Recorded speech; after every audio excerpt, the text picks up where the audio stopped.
আমি বললাম, স্যার, আপনি আমাকে কি এরকম প্রাইভেট পড়াবেন, যে প্রাইভেট দরজা বন্ধ করে পড়াতে হবে? আমি একটা মেয়ে মানুষ। আপনার সাথে দরজা বন্ধ করে প্রাইভেট পড়লে মানুষ আমাকে খারাপ বলবে, তাও আবার স্কুল রুমে। তখন স্যার আমাকে উত্তরে বলল, অনিতা, আজকে আমি তোমাকে এমন একটা প্রাইভেট পড়াবো যে প্রাইভেট তুমি জীবনে কখনো পড়ো নাই। আজকে আমি তোমাকে এমন একটা অঙ্ক করাবো যে অঙ্ক তুমি জীবনে কখনো কর নাই। আজকে আমি তোমাকে এমন একটা ইংরেজি পড়াবো যে ইংরেজি জীবনে তুমি কখনো পড় নাই। আমি বললাম, সত্যি বলছেন স্যার? স্যার বলল, হ্যাঁ অনিতা, আমি সত্যি বলছি। তারপর বন্ধুরা স্যার আমাকে খালি রুমে একলা ডেকে নিয়ে পরীক্ষায় ভালো নম্বর দিবে বলে প্রাইভেট পড়ানোর নামে আমার সাথে যা করল, তা শুনলে বন্ধুরা তোমাদের মাথা গরম হয়ে যাবে। সত্যি বলছি বন্ধুরা, আজকের গল্পটি অনেক অনেক ইন্টারেস্টিং। আশা করি তোমরা শুনে অনেক মজা পাবে। পুরো গল্পটি শোনার জন্য বন্ধুরা তোমাদের নিকট আমার বিনীত অনুরোধ। বন্ধুরা, তোমাদের নিকট আমার ছোট্ট একটি অনুরোধ, তোমরা দয়া করে আমার চ্যানেলটিকে সাবস্ক্রাইব করে আমাকে সাপোর্ট করবা। বন্ধুরা, আমার নাম অনিতা। আমি কলকাতার একজন মেয়ে। বন্ধুরা, আমার বর্তমান বয়স 25। কিন্তু আমি তোমাদেরকে যে ঘটনাটি বলবো তা আমার জীবনের বাস্তব একটি ঘটনা, যা আমার মতো একটা ছোট্ট বালিকার সাথে কোনো শিক্ষকেই করা উচিত নয়। বন্ধুরা, আমার জীবনে ঘটে যাওয়া বেদনাদায়ক ঘটনা ঘটেছিল আজ থেকে প্রায় 9-10 বছর আগে। বন্ধুরা, আমি তখন কলকাতা শহরের একটি বেসরকারি স্কুলে ক্লাস 10-এ পড়তাম। আমি তেমন ভালো ছাত্রী ছিলাম না, কারণ টিভিতে সুন্দরী প্রতিযোগিতা দেখে দেখে নিজের সুন্দর চেহারা নিয়ে গর্ব করতাম আর ভাবতাম চেহারা সুন্দর মানেই দুনিয়া আমার হাতের কাছে। তাছাড়া রাস্তাঘাটে ছেলে পেলে, স্কুলের টিচার, এলাকায় সবাই আমার দিকে তাকিয়ে থাকত। নিজেকে অনেক সেরা সুন্দরী ভেবে সব সময় সবাইকে এড়িয়ে চলতাম। আমি সব সময় আমাদের ক্লাসের স্যারদের কাছে প্রাইভেট পড়তাম। এতে করে স্যার ক্লাসে কিছু বলার সাহস পেত না, আবার ভালো মার্কস দিত। দেখতে দেখতে কিভাবে সময় চলে গেল তা বুঝতেই পারি নাই। একদিন আমাদের গণিতের শিক্ষক সুকেশ স্যার হঠাৎ করে নোটিশ দিয়ে দিল, আমাদের টেস্ট এক্সাম সামনে। আমি ছাত্রী হিসেবে তেমন একটা ভালো ছিলাম না। টেস্ট এক্সামের কথা শুনে আমার মাথা ঘুরতে শুরু করল। মনে মনে চিন্তা করতে শুরু করলাম, কিভাবে আমি টেস্ট পরীক্ষায় এলাও হব। আমি যদি পরীক্ষায় এলাও না হতে পারি তাহলে আমার বাবা মা অনেক কষ্ট পাবে, আর আমাকে এসএসসি পরীক্ষা দেওয়ার জন্য প্রতিষ্ঠান সুযোগ দিবে না। মনে মনে চিন্তা করতে লাগলাম, যেভাবেই হোক আমি টেস্ট পরীক্ষায় এলাও হতে হবে। আর যদি এলাও হতে না পারি তাহলে আমার পড়ালেখা চিরতরে বন্ধ হয়ে যাবে। আমার এই সুখের জীবন, আরাম, আয়েশ, ঘোরাফেরা, স্বাধীনতা সবকিছুই চলে যাবে। বাবা মা আমাকে অন্য কোথাও বিয়ে দিয়ে দিবে যদি আমি পরীক্ষায় পাশ না করতে পারি। গভীরভাবে চিন্তা করতে লাগলাম, কিভাবে আমি টেস্ট পরীক্ষায় এলাও হব। মনে মনে চিন্তা করলাম, যদি আমাকে টেস্ট এ এলাও হতে হয় তাহলে আমাকে খুব ভালো করে কয়েকটা দিন পড়তে হবে, এবং আমাদের প্রতিষ্ঠানের সবচেয়ে ভালো শিক্ষক সুকেশ স্যার, উনার কাছে আমাকে খুব মনোযোগ সহকারে প্রাইভেট পড়তে হবে। যদি আমি ছুটির পর আমি উনার এখানে বেশ কয়েকদিন প্রাইভেট পড়ি ব্যক্তিগতভাবে, তাহলে মনে হয় আমি পরীক্ষায় ভালো করতে পারব। এই চিন্তা করে আমি সুকেশ স্যারের কাছে চলে গেলাম। আমি স্যারকে গিয়ে বললাম, স্যার, আমি আপনার কাছে একটা প্রয়োজনে এসেছি।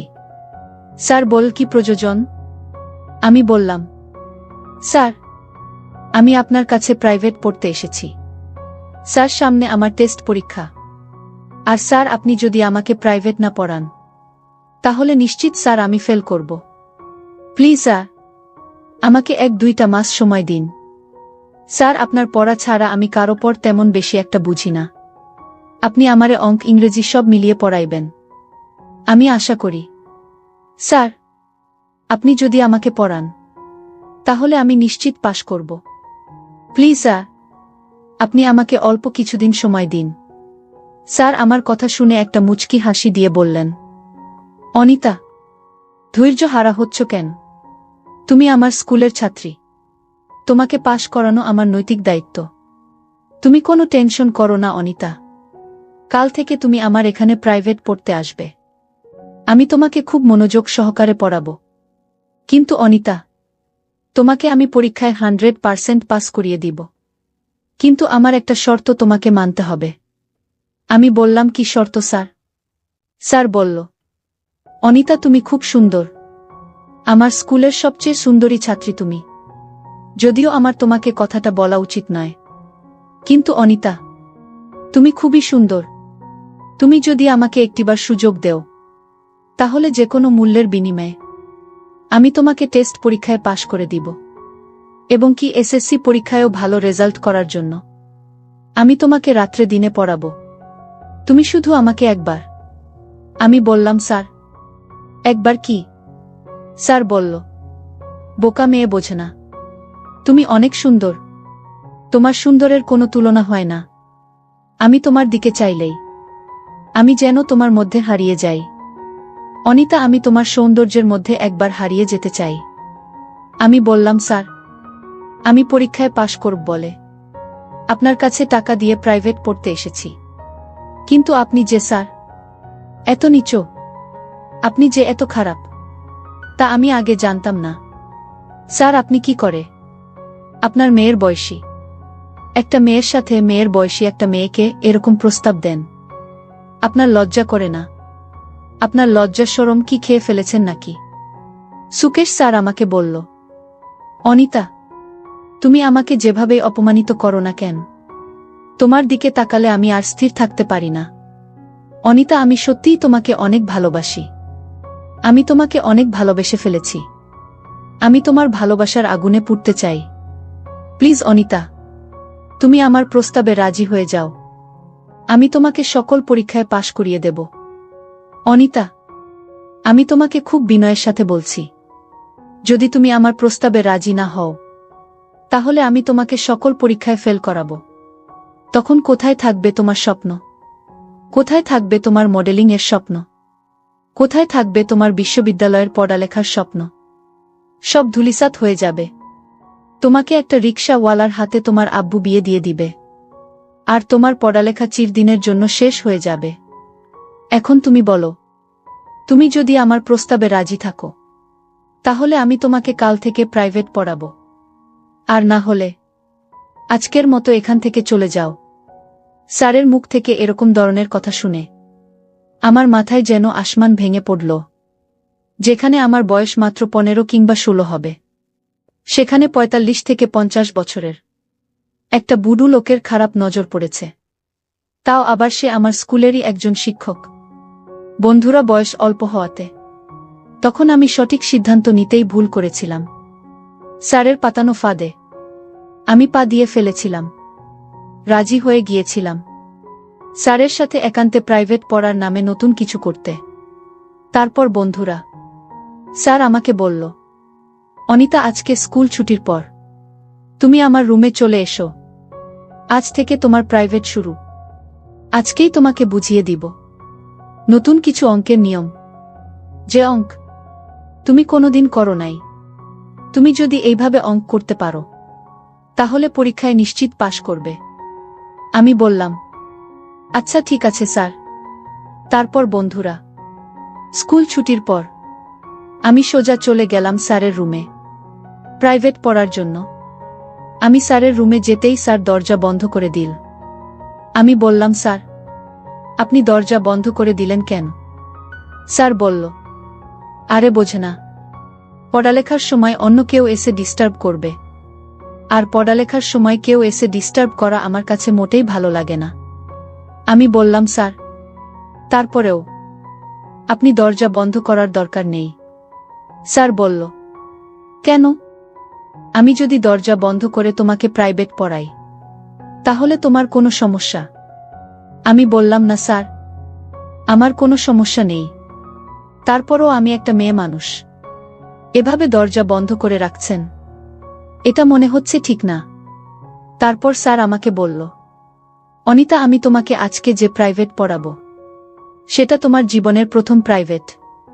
এরকম প্রাইভেট তুমি আর কখনো করো নাই। সুতরাং এই প্রাইভেট দরজা বন্ধ করে পড়াতে হয়।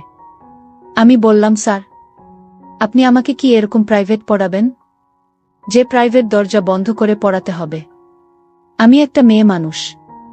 আপনার সাথে দরজা বন্ধ করে প্রাইভেট পড়ালে মানুষ আমাকে খারাপ বলবে, তাও আবার স্কুল রুমে।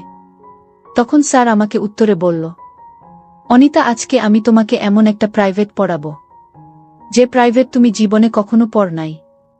আজকে আমি তোমাকে এমন একটা অঙ্ক করাবো যে অঙ্ক তুমি জীবনে কখনো কর নাই। আজকে আমি তোমাকে এমন একটা ইংরেজি পড়াবো যে ইংরেজি জীবনে তুমি কখনো পড় নাই। আমি বললাম, সত্যি বলছেন স্যার? স্যার বলল, হ্যাঁ অনিতা, আমি সত্যি বলছি। তারপর বন্ধুরা, স্যার আমাকে খালি রুমে একলা ডেকে নিয়ে এমনভাবে অঙ্ক করাচ্ছিল যে অঙ্ক আমি জীবনে কখনো কোনো দিন দেখিনি। স্যারের অঙ্ক করাতে আমার খুব কষ্ট হচ্ছিল। আমি কিছুই বুঝতে পারছিলাম না। হতবাক হয়ে শুধু কান্না করছিলাম, কারণ স্যারের অঙ্কের ধরনটা ছিল একটু অন্যরকম। বুঝতেই তো পারছেন বন্ধুরা, স্যার আমাকে কোন ধরনের অঙ্ক করিয়েছিল। এভাবে বন্ধুরা স্যার আমাকে পড়ার ফাঁকে ফাঁকে প্রতিদিন বিশেষ ধরনের একটা অঙ্ক করাতো, যে অঙ্কটা করাতে প্রথম আমার খুব কষ্ট হয়েছিল। কিন্তু এভাবে স্যার আমার সাথে 1-2 মাস অঙ্ক করার ফলে খুব ভালোই লেগেছিল, এবং এইভাবে আমি আমার টেস্ট পরীক্ষায় উত্তীর্ণ হয়েছিলাম। অবশেষে আমি এসএসসি পরীক্ষায় পাস করেছিলাম। কিন্তু এই পাসটা হয়েছিল একটা বিনিময়ের পাস। এই সামান্য একটা সার্টিফিকেটের জন্য আমার জীবনের সার্টিফিকেটের একটা গুরুত্বপূর্ণ অংশই আমাকে বিসর্জন দিতে হয়েছিল। যাই হোক বন্ধুরা, এটা আমার জীবনের একটা বেদনাদায়ক করুণ অধ্যায়। আমি জানি হয়তো তোমরা বন্ধুরা আমার কথাগুলো অনেকেই বিশ্বাস করবে না, আবার অনেকেই বিশ্বাস করবে। পরেও বলছি বন্ধুরা, পৃথিবীতে এমন কিছু ঘটনা ঘটে যা মানুষ বিশ্বাস করতে খুবই কষ্টসাধ্য হয়। আমার ক্ষেত্রেও ঠিক সেই রকমই হয়েছিল।